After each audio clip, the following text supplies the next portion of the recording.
السلام علیکم ورحمۃ اللہ وبرکاتہ۔ الحمد للہ رب العالمین والصلاة والسلام علی سید الانبیاء والمرسلین وعلی آلہ واصحابہ اجمعین، اما بعد۔ محترم سامعین و سامعات، ہم اور آپ اس وقت جن حالات سے گزر رہے ہیں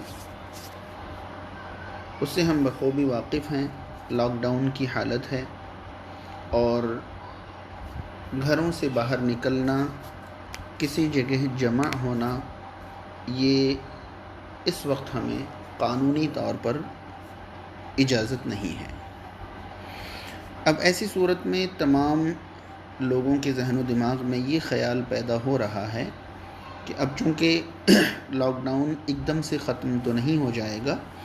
اور عید انتہائی قریب ہے، تو ہم لاک ڈاؤن میں عید کی نماز کس طرح قائم کریں گے، کیسے کریں گے؟ سب سے پہلی چیز یہ ہے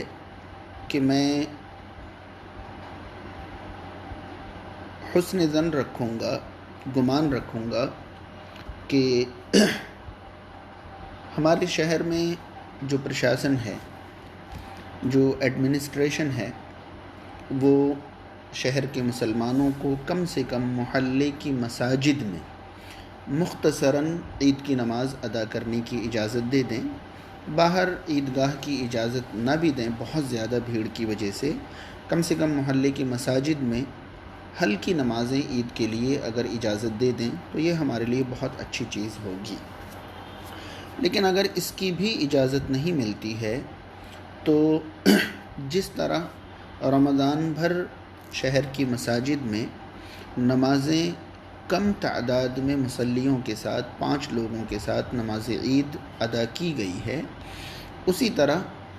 تمام مساجد میں نماز عید بھی اتنی ہی مصلیوں کے ساتھ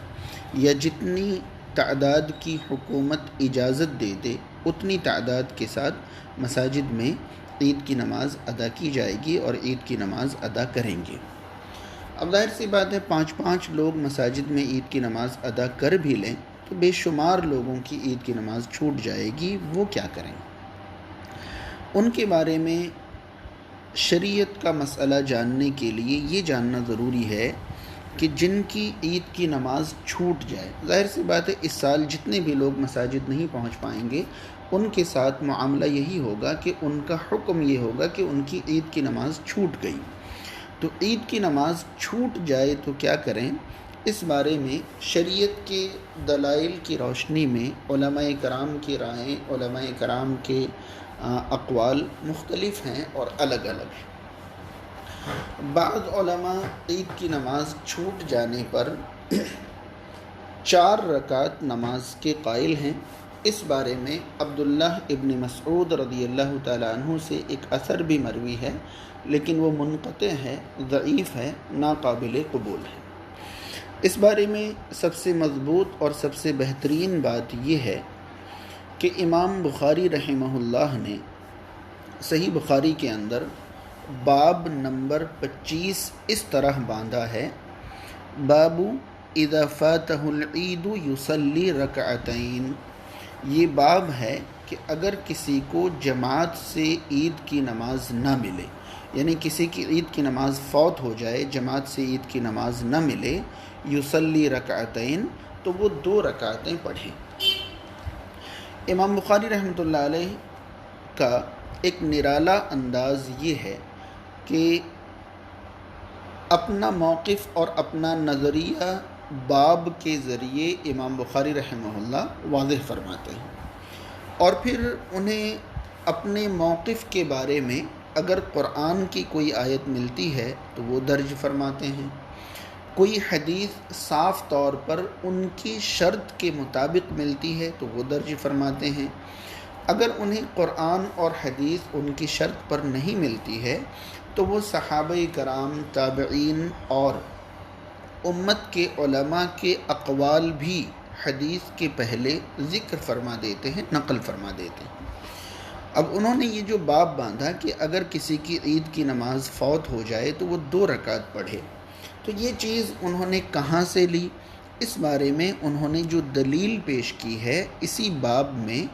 وہ ایک صحابی کا عمل پیش کیا ہے، اور وہ حدیث سے پہلے قبل الحدیث کہیں یا تعلیقاً کہیں، اس کو تعلیقاً کہتے ہیں، جو حدیث سے پہلے بغیر نمبر کے ذکر کرتے ہیں امام بخاری رحمہ اللہ، اس کو تعلیقاً کہتے ہیں۔ تو انہوں نے تعلیقاً یہ روایت پیش کی ہے کہ امر انس ابن مالک مولاہم ابن ابی عتبۃ بالزاویہ، زاویہ نام کی جگہ پر انس ابن مالک جو خادم رسول صلی اللہ تعالیٰ علیہ وسلم ہیں، انہوں نے اپنے آزاد کردہ غلام ابن ابی عتبہ کو حکم فرمایا، فجمع اہلہ و بنیہ، انہوں نے اپنے گھر والے اور اپنے بیٹوں کو جمع کیا، وصلی کصلاۃ اہل المصر،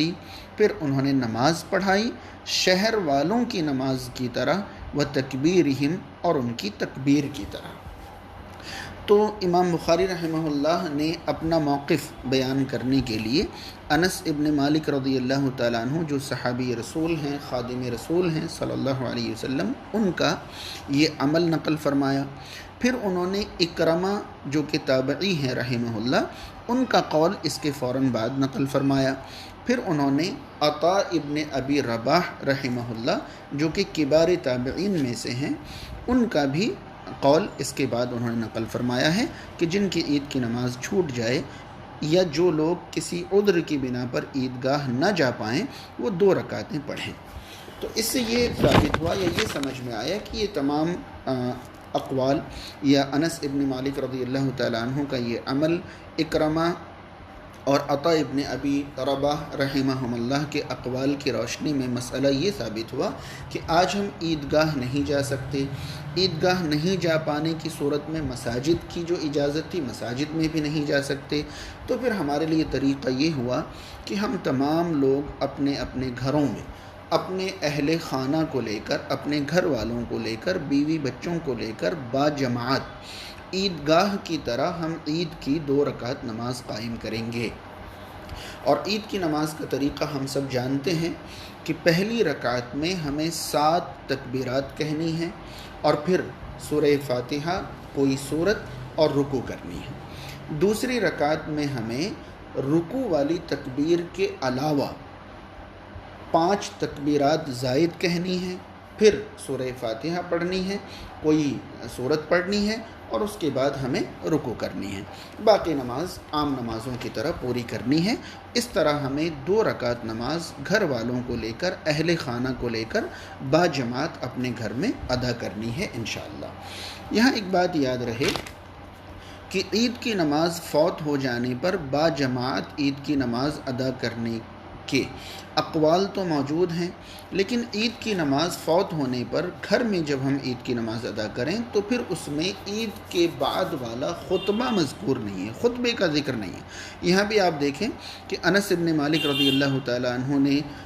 نماز پڑھائی بیوی بچوں کو لے کر، آزاد کردہ غلام کو لے کر، شہر والوں کی طرح پڑھی، تکبیرات کہے، لیکن عید کا خطبہ نہیں دیا۔